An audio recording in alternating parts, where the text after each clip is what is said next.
631, Wynn versus Walmart Stores, Inc. et al. Parties state your appearances, beginning with those in the courtroom. Hello, Rachel Brass from Gibson, Dunn & Crutcher. I represent the Walmart defendants. Good morning, Your Honor. Good morning, Ms. Brass. And on the telephone? Good morning, Your Honor. My name is... Oh, sorry. Go ahead.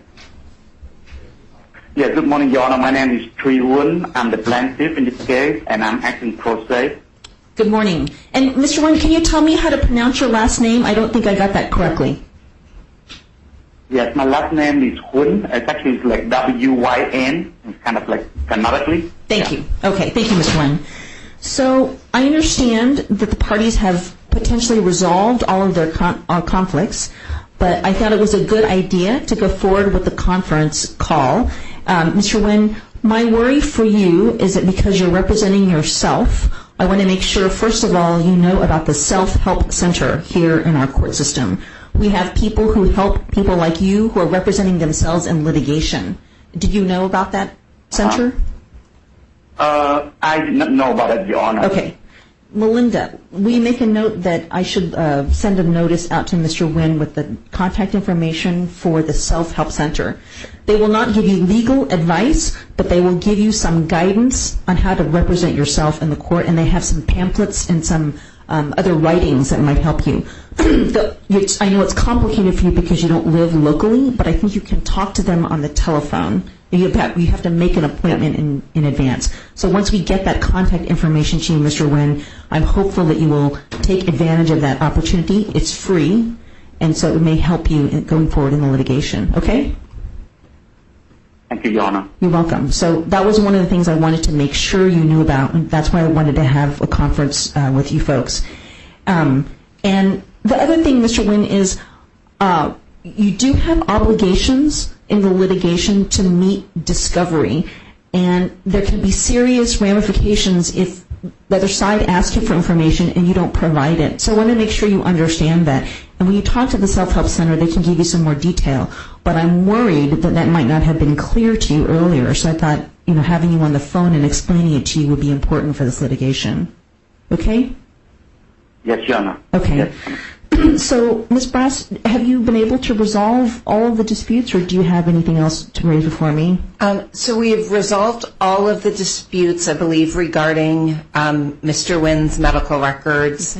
Okay. We agreed over the weekend for written discovery to limit our requests to 2006 to the present, and Mr. Wynn has started to provide us that information on a rolling basis, which we very much appreciate. We continue to meet and confer on certain issues. There's one that we have agreed to disagree on. We'll be sending Mr. Wynn the portion of a joint letter brief today. We met and conferred on Thursday, but we've decided, even though our schedule is 5 days, given the weekend and that Mr. Wynn is pro se, he's agreed to send us back his portion on Thursday. Okay. And we'll be filing that with Your Honor, and then we continue to meet and confer and have made progress on other Walmart requests to Mr. Wynn and on certain of Mr. Wynn's requests to Walmart. Good. Okay. So, Mr. Wynn, it sounds like you understand the letter brief process. It's pretty straightforward. The idea behind it is to make things easier for you so that you just describe in 4 pages what your side of the story is, and that opposing counsel will put the letter brief together and send it to me. I will usually make a decision without having another hearing. I'll just read the papers and figure out what the decision is, and then I'll rule on it in a written order, and you will get a copy of that order. Okay? Yes. Okay. And so Your Honor knows, we were able to jointly prepare a pretrial conference statement, or not pretrial conference statement, case management conference statement with Mr. Wynn, and he's been very cooperative in the joint submission process. Great. I'm glad to hear that. So. Okay. When we were on our meet and confer call on Thursday, Mr. Wynn said he had an issue he wanted perhaps to raise to Your Honor directly. Okay. And so I also wanted to see if he still wanted to do that. Okay. As he had raised a serious concern, and we thought it should be heard by Your Honor. Mr. Wynn, is there something you'd like to discuss right now? A serious issue that you had raised earlier?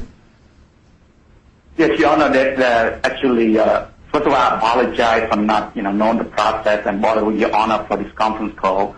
I hope you are patient with me as I go through this litigation process. There's two procedural questions that I have. First is my previous counsel had made a lot of decisions which I believe may not be in my best interest. So let me give you the first example. The first one is in the ESI protocol order by Judge Chhabra, document 36 in the docket. My counsel agreed with the defendant counsel in two things which I think are not good for me. One is in terms of privilege law, he agreed to categorical privilege law for this case, which I don't think is appropriate because only have 150 documents, and the way that the category is defined now is so macro. Let me give you an example. The way the defendant defined the category based on litigation, complaint, termination. So at this point, it's very macro, and the reason that's stated for the privilege is like client-attorney communication. So, and the second point is metadata. This litigation involves, the fact that the defendant claimed that they legally terminated me due to reduction in force. And one of a couple of data field that I need to assert their claim is one, the day the document was modified, who's the author, so that I can see the very version that they claim. So those are the two things that I do not believe my previous counsel did a good job. So how would I go about asking Your Honor to modify some of these terms so that I believe it's more balanced and fair for me? You would have to prepare a joint letter brief. This is the same thing that you've been doing on the other discovery disputes. That is, you must meet and confer with opposing counsel to talk to them about what your concerns are. And if you cannot agree, then you prepare a joint letter brief, 4 pages for each side, and then you send it to me. And you formally file it on the docket, and then I'll make a decision. Yes. Thank you for that guidance. And the second question I have, and at this point, I'm not making any allegation, but as I get more information, in the event I get more information, that lead me to the conclusion that there may have been misconduct in violation of the rule of professional conduct with regard to this litigation, which I believe might have an impact or prejudice on my case. How would I bring this up to the court? Who do you think committed the misconduct? At this point, I believe it could be both parties. I'm sorry? Who do you mean by both parties? It could be both. The defendant lawyer as well as my previous counsel. Okay. So there are a number of different mechanisms. I can't advise you on a specific mechanism. One of them is called a motion for sanctions against opposing counsel. With regard to your own lawyer, I can't advise you at all because you would have to go to the state bar or to the professional standards conduct committee. I can't advise you on what to do with your own lawyer. I can only say that if you think there has been some sanctionable conduct by opposing counsel, you can file what's called a motion for sanctions. There's a process for that. I'd like to say it's easy. It's not. So I would advise you to talk to the Self-Help Center. I can't give you legal advice on what to do, but I'll say that's one mechanism for pursuing that issue. Okay. Is there any other way, like, for example, I read something about the standing order committee or something like that. Is that another option, Your Honor? Or? I'm sorry, what is that? Could you repeat that? It's the standing court committee, I think, where people, look into potential misconduct during a litigation. There is a committee for the Northern District of California that will look into allegations of professional misconduct.